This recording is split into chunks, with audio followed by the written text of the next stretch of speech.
नमस्कार प्रेक्षकांनो. कमळी या मालिकेच्या आजच्या भागामध्ये आपण जबरदस्त ट्विस्ट पाहणार आहोत. हो प्रेक्षकांनो, आता मालिकेमध्ये वेगळंच वळण आपल्या सर्वांना पाहायला मिळणार आहे. तर आपल्या लाडक्या कमळी मालिकेमध्ये आता खूपच इंटरेस्टिंग असा एपिसोड आपल्या सर्वांना बघायला मिळणार आहे.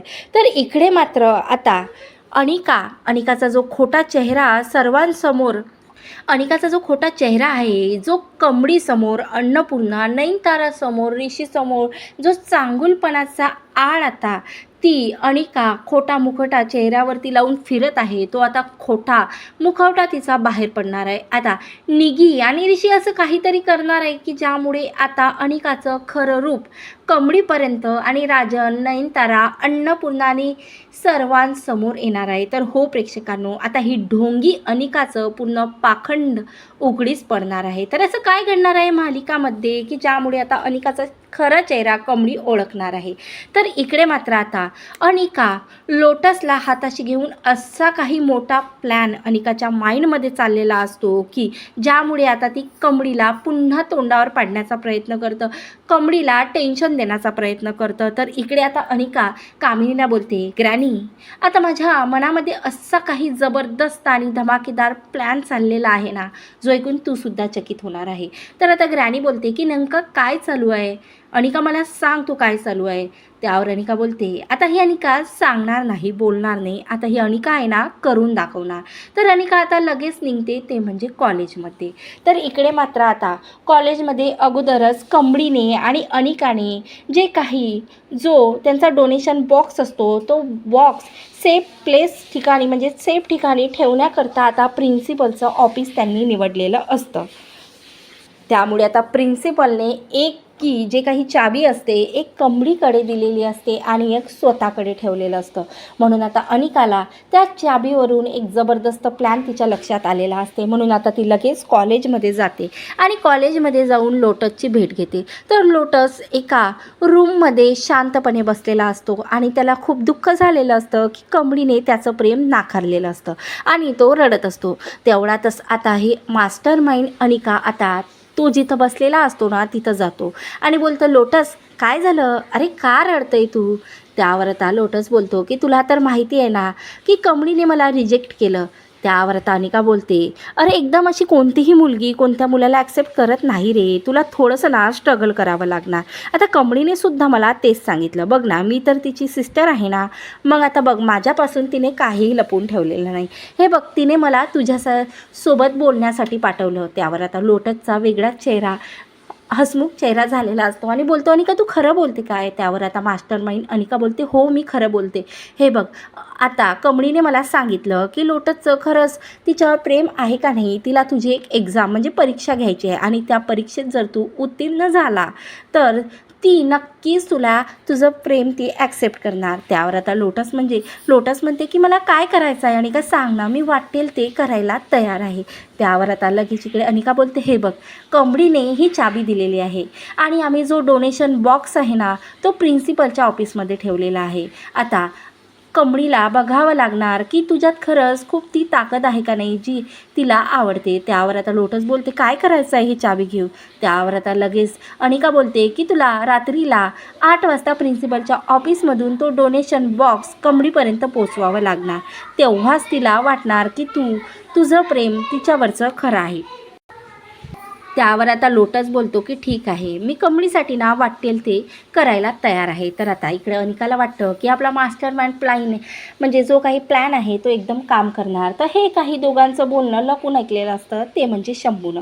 आता शंभूला वाटते की अनिका नक्की जो काही चांगुलपणाचा ढोंग करत होती ना तो आता हे तिचं ढोंग खोटं आहे. तर आता तो लगेच ऋषीला कॉल करतो आणि आता ऋषी बोलतो, काय झालं रे, काय झालं शंभू, तुला माझ्याशी काही बोलायचं आहे का. त्यावर शंभू बोलतो की ऋषी सर आपण याविषयी नंतर बोलू, पण मला अनिकाविषयी तुम्हाला काही सांगायचं आहे. त्यावर आता घडलेलं लोटसचं आणि अनिकाचं जे काही बोलणं आहे ते सर्व आता ऐकलेलं तो ऋषीला सांगते. आता ऋषीसुद्धा चकित होऊन जाते आणि पुन्हा शंभूला विचारते, खरंच शंभू तू शुअर आहेस ना, तुझं काही याच्यात मिस्टेक तर झालेली नाही आहे ना. तेव्हा शंभू बोलते की ऋषी सर मी 100% शुअर आहे. त्यावर आता इकडे ऋषी लगेच कॉल करते, ते म्हणजे आता कमळीला, आणि कमळीला बोलते की आज 8 वाजता तू लगेच म्हणजे कॉलेजमध्ये हजर राहा. तर आता कमळीसुद्धा निगीला घेऊन कॉलेजमध्ये निघते. तर ऋषीने आता प्रिन्सिपललासुद्धा कॉल केलेला असते आणि हजर राहण्यासाठी सांगितलेलं असतं.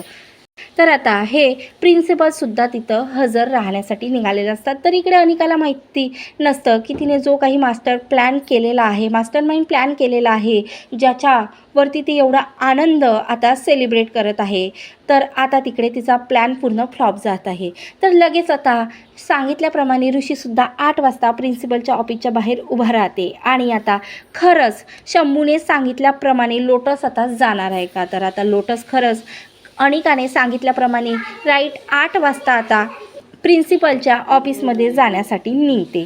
तर इकडे मात्र आता आता लगेच लोटस तो डोनेशन बॉक्स घेण्यासाठी जाते. प्रिन्सिपलचं ऑफिस उघडून जाऊन डोनेशन बॉक्स घेण्यासाठी जाते. तर तेवढ्यातच आता लगेच ऋषी त्याचा हात मागून पकडते. तर तेवढ्यातच आता कमळी, अनिका आणि लगेच तिथं ऋषीसुद्धा येते. तर आता ऋषीने पकडल्यामुळे आता प्रिन्सिपलसुद्धा हजर झालेले असतात. तर ऋषी आता लगेच लोटसच्या एक जबरदस्त कानाखाली मारते आणि त्याच्या चेहऱ्यावरती जो त्यांनी स्कार्फ बांधलेला असतो तो स्कार्फ काढते आणि बोलते की तू इथं काय करते लोटस आणि कोणाच्या सांगण्यावरून? त्यावर आता इकडे अनिकालासुद्धा एकच प्रश्न ऋषी करते की अनिका तू एवढ्या रात्री काय करते? त्यावर आता लगेच इकडे अनिका बोलते की हे सर्व आलेत ना म्हणून मी आली. तर आता ऋषी बोलते की मी यांना तिघांनासुद्धा कॉल करून बोलावलं, पण मी तुला कॉल केलेला नाही आहे. खरंच तू इथं काय करते? त्यावर आता इकडे लोटसने ऋषीने कानाखाली मारल्यानंतर आता लोटस घडाघडा बोलते की कशाप्रकारे त्या दिवशीसुद्धा कमळीला प्रपोज करण्यासाठी अनिकाने सांगितलेला असतो. तर हा अनिकाचाच प्लॅन आहे. तर आता दुसरा प्लॅनसुद्धा लोटस प्रिन्सिपलसमोर आणि लगेच कमळीसमोर, निगीसमोर सर्व काही घडलेला प्रकार आता जो काही अनिकामुळेच मी घडवून आणला असं तो सांगते. तर आता लगेच इकडे कमळीच्या लक्षात आलेलं असतं की हा जो घाणेरडा डाव आहे तो अनिकाचा आहे. अनिकात काहीही बदल झालेले नाही आहे, नाहीतर ती पहिल्यासारखीच आहे. तर आता कमळी जबरदस्त अशी कानाखाली अनिकाच्या लावते आणि बोलते अनिका, ही चाबी जेव्हा तू चोरली ना तेव्हाच मला काही ना काहीतरी आला तुझ्यावरती, काही ना काहीतरी शक तुझ्यावरती आला होता आणि आता तोच मला निगीने सुद्धा सांगितलं होतं. आता तुझा खरा चेहरा आमच्यासमोर आलेला आहे. त्यावर आता लगेच पुन्हा भोळा चेहरा बनून आता कमळीला फसवण्यासाठी अनिका तिचे भोले भोले डायलॉग मारते. पण आता कमळी काही ऐकत नाही. तर ऋषीसुद्धा आता अनिकाच्या एक जबरदस्त कानाखाली मारते. आता या दोघांनी अशी जबरदस्त अनिकाच्या कानाखाली मारल्यावरती आता अनिकाला प्रचंड राग होते आणि तिने काय काय कमळीसोबत आतापर्यंत केलं हे सर्व काही पुन्हा तिचा जो काही सर्व प्लॅन असतात ती ॲक्सेप्ट करते. तर खरंच आता प्रेक्षकांनो, जेव्हा आता राजनला आणि अन्नपूर्णाला हे सर्व माहिती पडणार की हे जे काही अनिका आजपर्यंत चांगुलपणाचा आड आणत होती तो फक्त आणि फक्त तिचं एक नाटक होतं, तेव्हा मात्र आता अनिकाला नेमकी काय पनिशमेंट मिळणार आहे हे पाहणं आपल्यासाठी रंजक आहे. तर अशा प्रकारे लोटसमुळे, निगीच्या हुशारीमुळे आणि ऋषीमुळे आता कमळीला अनिकाचं सत्य कळालेलं आहे. तर प्रेक्षकांनो, आता मालिकेमध्ये खरंच लवकरच जबरदस्त आणि इंटरेस्टिंग ट्विस्ट आपल्या सर्वांना पाहायला मिळणार आहे. म्हणून अशीच इंटरेस्टिंग ट्विस्ट बघण्यासाठी माझ्या चॅनलला नक्की सबस्क्राईब करा. व्हिडिओ आवडल्यास लाईक करा. धन्यवाद. जय गजानन माऊली.